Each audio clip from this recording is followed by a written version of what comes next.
Welcome, Anne-Marie. I'm so excited to have you on the show today. Oh, Marcia, thank you so much for inviting me. I'm so excited to be here. Oh my gosh. Okay, so let's start with a quote or a mantra that you live by. So the mantra that I live by is one that's in my book, and I always tell people the emotion gives you motion and the learnings give you life. And it's something that that I decided a long time ago to bring into my life, and it's always been there. And I teach me clients it. I tell my family it. Yeah, anyone that'll listen. The emotion gives you motion and the learnings give you life. Oh, I love that. Okay, so you guys, I invited Anne-Marie to come on the show, and I'm so excited because there's a backstory which she doesn't remember. So I'm going to share the story. You're going to be hearing it for the first time, and Anne-Marie's going to be hearing it for the first time. So let me give you a backstory of how I first found this beautiful woman. I was newly-ish separated. I was a single mom. I had a 3-year-old little girl, no, 2 at the time. And I was going through a really hard time. So my ex, were the typical challenges that you go through early in the breakup. He didn't want the breakup, so there was a lot of resistance there, and just, wasn't ideal. And then I ended up finding out that I had a tumor in my ovaries. And it was discovered through a specialist, and they didn't know if it was cancerous or what was going to happen. And my sister invited me to this party. They said, we're going to have a psychic or like a medium come over, and like, do you want to come along? And I'm like, yeah, okay, no problem. I had never been to anyone before. I had never seen anybody. This was just so far out of my, I don't know, like realm. Like, I was like really academic, very science-based. I was doing my PhD at the time. And it was just so different. But I'm like, you know what? I'm willing to go. So I went and I sat down with you in a separate room when it was my turn, and you had the most beautiful energy, and you tripped me out. Okay, you tripped me out because you picked up on you're like, there's someone next to you. It's an elderly, like an older woman. She's got like braids. She's eating peanuts. And I knew right away who it was. It was my grandma. And the crazy part is before I was leaving my relationship, we were in a very dark place, and we were in separate bedrooms, and I was laying there crying one night, and I was like, if you're real, if I'm supported, like, show your face. And I saw this face, and it was this older woman that had white hair. You said she looked like me. This woman looked like me, but she was older with like long braids. And I was like, no, I don't want to see it. I don't want to see it. I got scared. Oh my gosh, goosebumps. So then when we had a reading, you saw her, and you were talking about her, and you were telling me that, she's been guiding me and supporting me. And I said I had felt her energy, and that, and what I love about you is that you not only say like what's happening, but you also do offer some advice in terms of like action we could be taking. And you were telling me to be more confident in myself, and that I second guess myself. And this is the energy you were receiving from this woman next to me. Oh my gosh, so many things you said. So remember, I hadn't had my surgery. I knew that there was a tumor. We didn't know anything about it. And you said to me, okay, well, what's going to happen is they're going to remove that ovary. It's not cancerous. They're going to remove it. And I was like, oh, okay. And I'm like, I don't feel like it's cancer. That felt true to me. Well, my surgery was a month later, and they removed that ovary. And that's the other thing you said, this is so trippy. Oh my gosh. You said when they remove that ovary, the other one will just pick up where it kind of left off, and you'll function perfect. It will be fine. Yeah. Meanwhile, when I went into surgery, they said, oh, like, we might have to give you a hysterectomy. That's a possibility if it's cancerous and it has spread, and all of these things. I had to sign, a form saying, giving them permission if that was the situation. And then what else did you say?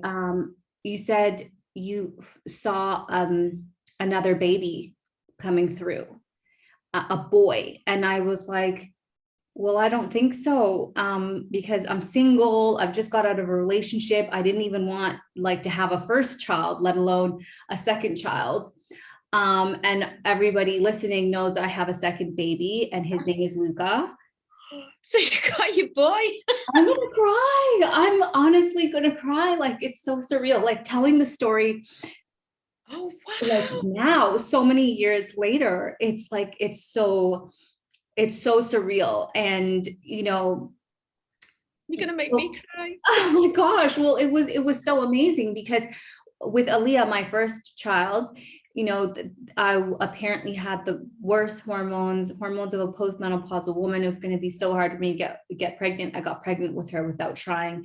And then with Luca, they said to me after the surgery, look, the likelihood of you getting pregnant are very slim. You're over 30, it's, you now only have the one ovary. And I said, it's fine. I have my baby girl. I'm happy. I wasn't in a relationship.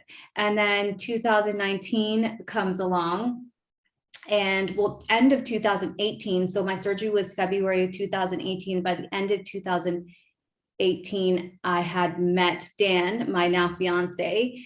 And then I got pregnant in 2019, and Luca was born New Year's Eve of, January 1st would have been January 2020. So it was so crazy. So amazing. Yes. And then I saw you on Facebook, and I was like, I have to reach out to her and have her on my podcast. And I'm so glad you did, because I never get to hear the stories, and that, oh my gosh, that just made my heart sing so much. Oh And my gosh, it made me cry. What a beautiful name, Luca, I'm just so happy, and I'm so happy your surgery and everything went well, and you got your little boy, and you're still here to tell the story today. This is amazing. Yes, thank you so much. And I'm so glad I got to share it with you, and that we hadn't talked before and you didn't know the story, because it's really exciting to share. And I've wanted to share that specific story on my podcast for a while, and how appropriate that I share it with you on. So amazing. It's beautiful. It's absolutely beautiful. Thank you so much for sharing. It's just amazing. And as I say to you, I don't get to hear the backstories, or sometimes people will send me little messages. What I love is someone will come in and they'll sit down and I'll go, oh, you're pregnant, and they'll go, I only found out this morning. How do you know? And it always makes me laugh, because I feel like I get these little messages, and it's a little photograph of a little boy or a little girl, and this is the one you told me was coming, or this is the one you said keep going with the IVF because we're going to get a baby. And oh God, it makes me heart sing. And the job that I do sometimes is so tiring. The parties that you talk about, I can't do them anymore, because my client list, which I'm very, very grateful for, has just exploded. It's gone massively. And with writing the book and everything, and I'll talk to you a bit about that later. But I've just been so busy, so I haven't done the parties for about 3 years now. I just can't do them. So I still get to see people in my office and read for people all over the world, which is great. But yeah, again, I still never get many of them backstories. So yeah, so that really I'm so glad I got to share that with you. But I'm really curious to know how you got into this space. Were you aware of this gift as a child, or I would love to hear that story. I always knew there was something a bit different about me, but I wouldn't say I'd seen dead people. You know the way that you see people say, oh yeah, I've seen dead people all my life. I didn't quite see that. I more had a knowing about stuff, I had no stuff that was going to happen. I used to call it my nervy feeling, because I'd get a feeling in my stomach, and I still get it today. If it's to do with some of my family members or close friends, because I can't really read for family members, and I can't read for myself. So if something was to happen, I get like this nervy feeling, and it just shocks me right into now. And I think, okay, something's going to happen, or something's just happened. And that's what used to happen when I was a kid. But when I was a kid as well, whenever I got sick, um, I used to see. It's like my mum used to say it was because of my temperature, but I used to be able to see like spirals. And if I got really sick, I'd see all these spirals in the air, and I didn't know what they was, but I always felt like comfortable, if that makes sense. I was always felt like, oh, I'm safe, or oh, I'm comfortable. Now I was only a child, so the thought of like being, oh, I'm safe, didn't quite make sense, if that means it. You just feel stuff as a child, you don't know it. So whenever I seen these spirals, I just used to feel, I'm okay, sort of thing. And then when I grew up and I started doing Reiki, learning the art of Reiki, and when I taught Reiki, one of the things that blew my mind was there's a symbol in Reiki called the chakra, and it's a line like this, and then it's a spiral. And I thought, isn't that fascinating? I used to see that as a child. And then when I read up about it, spiral apparently is the Greek word for spirit. And I was like, oh my God. So I now believe, and I've got no proof of this, but I now believe that the spirits, or the circles I was seeing, the spirals in the air, were actually spirits, and they made me feel quite comfortable. Yeah. So, and then it's not something you tell anyone. So I didn't tell anyone what I could see or what I could feel. And as I got a bit older, it started becoming more and more. As a teenager, it was quite like in my face. I could hear stuff, I could see stuff in my head, and I actually thought, oh, this is it. I'm going mad. I've got something going on. But everything I was seeing was actually making sense to other people. So, well, to the people that I told, which was only like my family. And then I went in to do my nursing, and I'd tell maybe the odd person, maybe on a night shift, if I could see something, I'd say, oh, such and such has just come out of that room, and I'd see little bits and pieces. But it wasn't until I started studying Reiki in 2009 that I decided, as soon as I put my hands near someone, it was like I could see stuff, I could feel stuff for them, and you know, and then I decided to tell a friend, and then another friend, and then she'd say, would you do me a favor, would you see one of my friends, because she's really desperate to see someone like you. And I'd swear everyone to secrecy, please don't tell anyone. So these were like, okay, we won't, but I've just told me mate, and can she come and see it? I was like, oh God. And it was getting out. And then I decided to take it out there. I was like, okay, I'm gonna have to own this. And there was a lady that offered me a space on her platform, and she said, she kindly offered me a space on her platform, and she said, would you like to come and do some readings? And I'd done some readings, and then I went on and done some of my own stuff and my own platform stuff, and the parties like what you attended. And now I see people through word of mouth from all over the world. I read for people from everywhere: America, Canada, the UK, Ireland, Scotland, you name it, from everywhere, Wow. including Perth and all around Australia and New Zealand. So I'm absolutely blessed. I've got the best job in the world. That's amazing. So I've always been really curious about what it is that you are sensing or seeing. So is it, you said when you first felt into this gift, it was a feeling and you were seeing the spirals. Now, is it a variety of things, or is it mostly like, is it ever auditory, or is it mostly visual and sensory? And yeah. It's an amalgamation of all of them, really. I always say we as human beings have a prominent, so like yourself, I've got a science background. I was a nurse, I was a registered nurse for many years, I still am. But I don't work in that industry anymore, I don't have time. But my senses was always feeling. I was kinesthetic, yeah. Everything was about feeling. So in the realm of my intuition, it's still about the feeling. So a lot of the time I'll feel that there's a mum coming in. I'll feel like she's a mum, or I'll feel like it's a daughter, or I'll feel like it's a dad. And then the other senses kick in with like, maybe I'll hear stuff, maybe I'll have visions drop in my head, you know, of it could be like the person sitting in front of me might be wanting a baby, or something, and I'll see the grandma, and she'll be holding a baby, and then she'll hand it over to me, and I'll say, oh, you're going to get a child, you know. So I know that grandma has seen the child before she gets to see it, you know.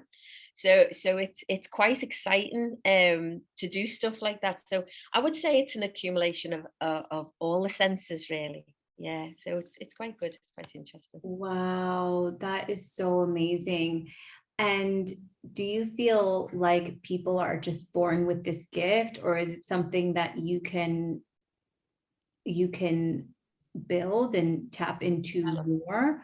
Like, Yeah. do you feel like your ability to do this has strengthened over the years, or Yeah. has it always been the same? No, it's strengthened, massively strengthened. Now, in the book, I write, I think it's chapter 13. It's all about an intuitive's guide to the Grateful Three approach. And what that is, I talk a lot in there about we're born with a heightened intuition, and we're born with it's like, you know, when we navigate ourselves into the world. So what's the other word that I'm thinking of? It's we're born with intuition, and we are also born with instinct. Yeah. So they're the two things that we're born with. Now, if you think about a mum, and she's really, really stressed out, and she's got this baby, and this baby just cries and cries and cries, even though she feeds him and she wins him and she does everything with him, but he still cries. Now, and then you've got a mum who's really chilled out, you know, like nothing phases her. And she seems to have this child that sleeps all the time, and, you know, that doesn't get stressed out. Now, it doesn't happen all the time, but that's the usual case. If you look at a baby who's crying for nothing at all, you've only got to look at his surroundings. And it sometimes can be the mum can be highly anxious about this new baby. Yeah. Now, when we're born, I believe we're born with instinct and intuition. There are massive senses, yeah? And that's what guides us into this world. That's what makes us want to cry when we take our first breath, when we get down that birth canal, or whatever way we're getting into this world. And when we're born with this heightened sense, we can sense when people around us are anxious, or they're stressed, or they're happy, or they're sad, or the chilled out, and that doesn't leave us. However, when we have our other senses join the party, like our eyesight and our speech and our hearing, and our touch, we know what we're touching. We know then what we're seeing is our mum. We know that what we're hearing might be our dad. Yeah. So we start to rely on these other senses because they're tangible. You can feel them and you can see them. But what we do then is we leave our intuition behind. You know, we sort of leave it and go, well, you know, the rest of the things, our other senses can get us through life. So we leave the intuition. And I always say it's like having full blown eyesight, but living your life with your eyes closed. So can you imagine if you tapped in, which everyone has got, to tap into the intuition that you were born with? It then would open up another sense that could massively enhance your life, you know. And can you imagine how different, like if you think about it, if you walked around with full sight and your eyes closed, would your relationships be different? Would your jobs be different? Would your career, your business, your opportunities, your dress, your hair, would it all be different? Yeah. And that's what we do when we don't tap into our intuition. We walk around life with a massively amazing sense that we don't tap into. So that's why I teach people very gently in the new book how to tap into that. Wow, that was so mind blowing. And I can't wait to start talking about this book, because that's just it. You know, the girls inside my membership that I was interviewing you, and one of the things that popped up is that, well, it's quite often that comes to me is like, how do I trust my intuition more? My intuition has led me astray, and I don't believe that that's true. I don't believe that your intuition leads you astray. I think it's something else. It's the ego, it's anxiety. It's not your intuition. It's not trusting your intuition. So let's get into the Grateful Three approach, how you came up with that, and just how I'm going to leave the floor to you, how you want to guide us through that. Okay, so firstly, before I go into the book, I will just say to you about your intuition. You said about how do we know and trust our intuition, and there's something really really simple that that I teach some people, and I wrote this in the book, was the conscious mind, if you like, has always been there to keep us safe. Yeah. So because your intuition is intangible, the conscious mind is massive and it says, no, no, no, you can't do that. So imagine if you wanted to change your career or change your job, and you thought to yourself, okay, so you ask yourself there and you say to yourself, okay, I'm going to go and get this new job. Yeah. And then straight away, before you've even asked that sentence in your head, straight away, your conscious mind will come in and say, well, the old job's not that bad. And what if you don't like the new job? And, what if you meet horrible people? And what if you can't do the shifts? And what if this? And what if that? And straight away, you've let go of the intuition's very subtle and gentle way of communicating with you to this powerful structure that has served us well in all our lives because it keeps us safe, but sometimes it doesn't have to keep us safe. Yeah. So if we listen to the conscious babble of the mind, then we let that intuition go. Now, people get a bit scared and they say, but what if I trust it? What if you trust it? Your life will change if you trust your intuition. You might be put in a next job where you think, okay, I trusted my intuition and I really don't like this job. But you know what? It got you out the other one. And it just might get you, and it will do, out of this next one into the job you're supposed to be at, but it just wasn't available at that time. Do you get what I mean? So Yeah. sometimes we trust it and we think, oh shit, that was not where I wanted to be. Hello, it's exactly where you're supposed to be, because now you're free and now you can go to where you're supposed to go to. Yeah, Yes. that makes Yes. sense. Yes, so much sense. I absolutely love that. And I find that when people are afraid to trust their intuition, like they're stuck in this place, not leaving that job that they really don't find fulfilling. And they're waiting for like that big sign that's going to be, this is the for sure next thing. But as you were saying, it's like when you follow that intuition, it's like following that next, and you're picking up, it's almost like that pebble or that lesson along the way that, hey, you actually wouldn't have got to that ideal job had you not taken these other steps along the way where you were building either the skill set or the character or whatever you needed to get to that ultimate job. And I think sometimes we think it's supposed to be this very clear picture, and that, yes, 1, 2, and that's just not the way that it works. I love that explanation. That was great. Thank you. And it's true. So always listen to your intuition. It got us safely into the world. Yeah, always remember that. It got you down that birth canal, or however you got into the world, it got you here. It made you take your first breath, and it made you, be the person that you are today. And that's why I love that line, and that's why it's one of my favorite quotes out of my book. The emotion gave you motion, and the learnings will give you life. It's just beautiful. That. It's Love beautiful. it. So the book. Yeah, let's get into it. I would love to learn more about the Grateful Three approach. Okay, so the Grateful Three approach to life. That's it. There we go. The Grateful Three approach to life, an intuitive's guide to mastering your mind. Now, you hit on something you said before, which made me heart sing. When you were talking about your story, and you said, Anne-Marie, you not only told me what was going to happen, but you sort of guided me, or it's like a coach. And that's what I do. I work as an intuitive coach, and it's all the tools and all the learnings I've gathered on my life's journey I bring to the book, if you like, to help people, because I was only getting to see people maybe in the small seminar or a workshop, and or on one-to-one in my office. And I knew that the learnings throughout this book, which I'll explain in a sec, um, even if it helped one person, it could be mind changing. It's it was such a special thing for me to keep to myself, and I wanted it to reach so many people. And I know that when people, through the feedback, when people are picking up the book and they're reading it, and it's so easy to read, it's so quick to pick up the tools that are in it, and to implement them into your life, because we've all got busy lives. So every time I picked up a book or picked up a new venture, it was like, okay, I need to do this, this, and this strategy to sort my mind out. And the one thing we won't do is, if things become hard, or if we've got too many um, strategies to do, we just get lost.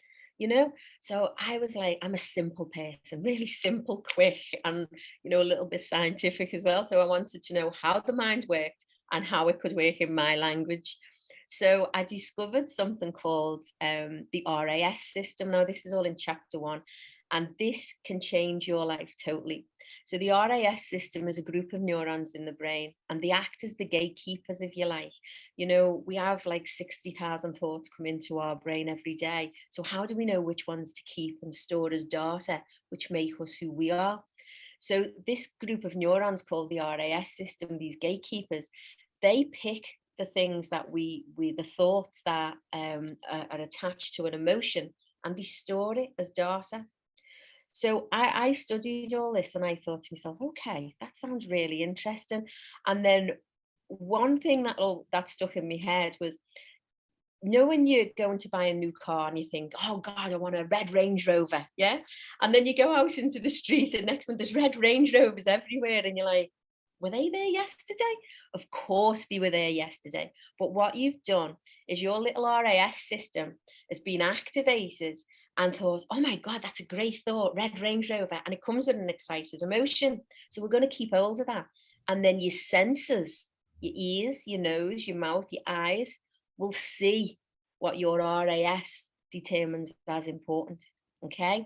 Now, the beauty of this, if you do the grateful 3 steps of a morning, like open your eyes and just put your hands on your chest and say, I am grateful for my life. I'm grateful for my friends.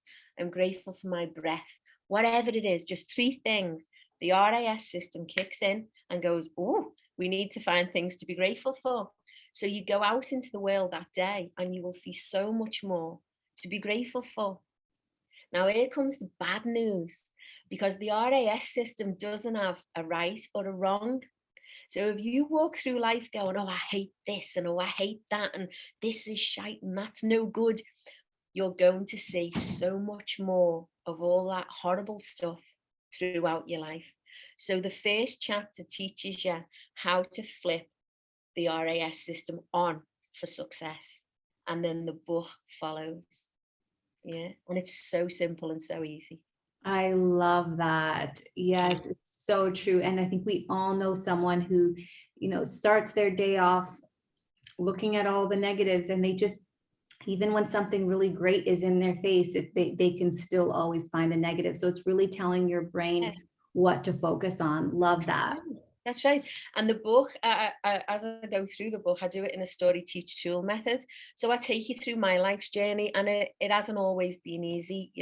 Like I was in school and I was dyslexic, and it wasn't really recognized in my day. So we actually got put in a class to make baskets. We used to weave these baskets. And my son thinks this is hysterical. He says to me, Mum, you're one of the cleverest people I know. I can't believe they stuck you in a class to make baskets. And I say, but Sunday didn't know what to do with us. Yeah. So I take it on a journey of how, through the mind alone, on my journey and some of my clients' journey, through the mind alone, how you can flip that script using all the strategies and tools that I put in the book. Like there's another chapter called, I don't want to swear on your podcast, but it's called No, go for it. I always do all the time. Okay, this is called the Fuck It Buckets, and and it's about how to stop exterior judgment stopping you from living your life. So as I take you on these journeys, I give you all the tools and the strategies to change your mindset and not have no barriers, you know, within your life. No, don't ever worry about what other people will say or will think. You know, it doesn't matter. It doesn't matter, and it should never affect you. Wow, that's bringing another memory back to my mind. So that was one of the things you told me in our session as well, is you said, you know, you have so much potential, and your grandma or whoever was next to you saying, you know, I'm telling her she's not listening, you know, I'm telling her she's not listening to me. And you said there's, you know, you want to do more, but you're scared of what people will think. And it's actually so funny because in the last couple of years, and I would say probably in the last year especially, like I am a big advocate of the fuck it bucket because I really don't care anymore. And it is so freeing to not care and to That's live right. your life for you, because people are going to judge you Yeah. regardless. Yeah. And this is what I talk about in the Fuck It Buckets, because I say to people, you know, you think about, you want to get out there on social media, or you've got something to share, or you know, you want to make a difference in someone's life. And then all of a sudden this thought pops into your head, well, what if someone judges me on Facebook? So this is where the buckets come in, because I said, imagine you've got a bucket to the left of you with people who don't know you and you don't know them.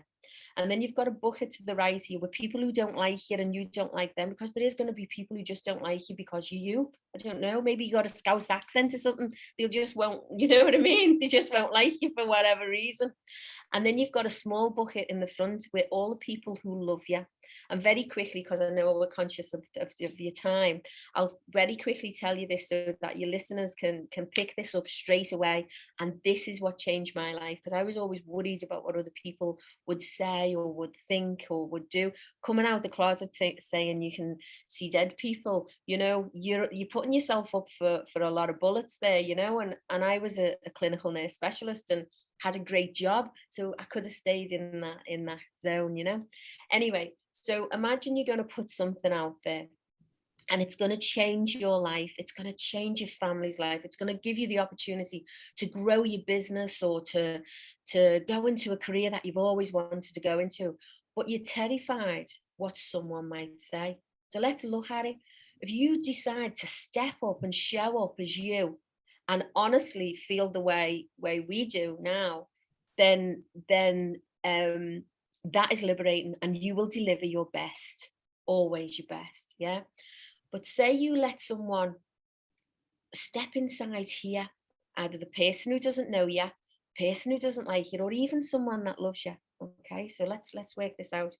So the person who doesn't know you could actually stop you from living your full potential.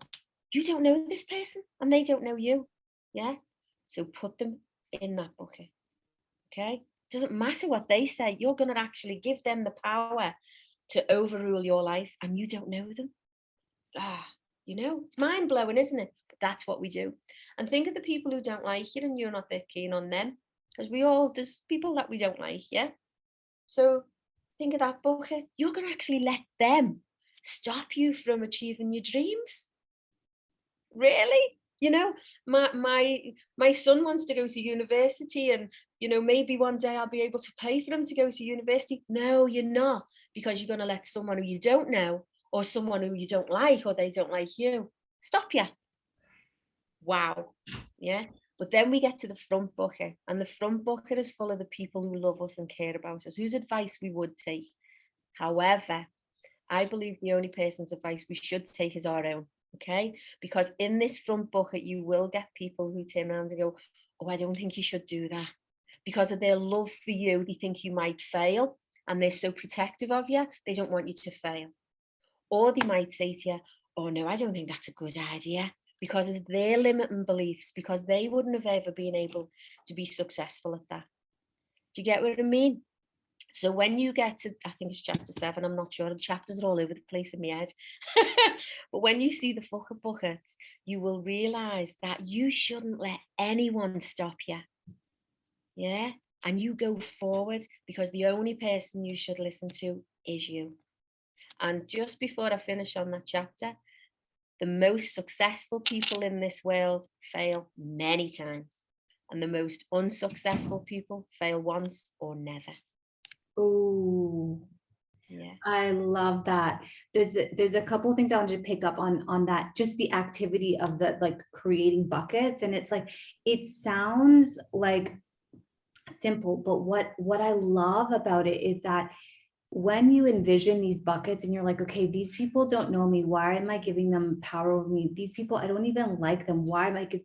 When you create these buckets and you can visualize it, whatever your learning style is, or you can sense it or whatever, you're creating psychological space between you and that person's opinion. And it allows you to, for a second, not be swallowed up by it. Because sometimes when we're in our thoughts and we're like, what's my Uncle Frank gonna think? Like, with that, it gets so big. Whereas if we can be like, but he's in his bucket over here. And then you can see how silly, how Yes. truly silly it is that Yes. we would give our power away to anyone, including, as you mentioned, people that love us.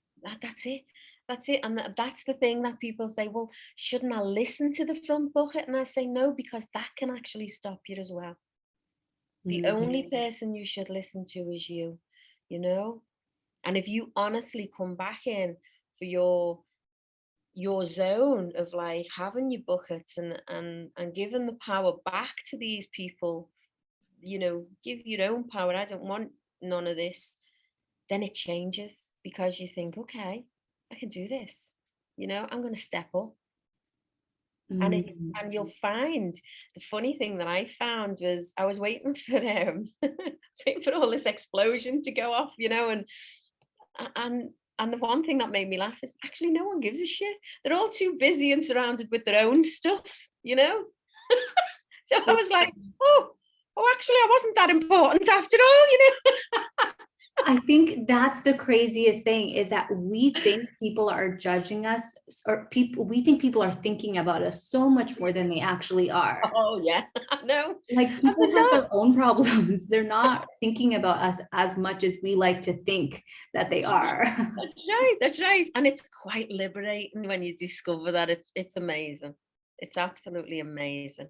So I Oh, decided to put it all together in a story teach tool to help people pick up.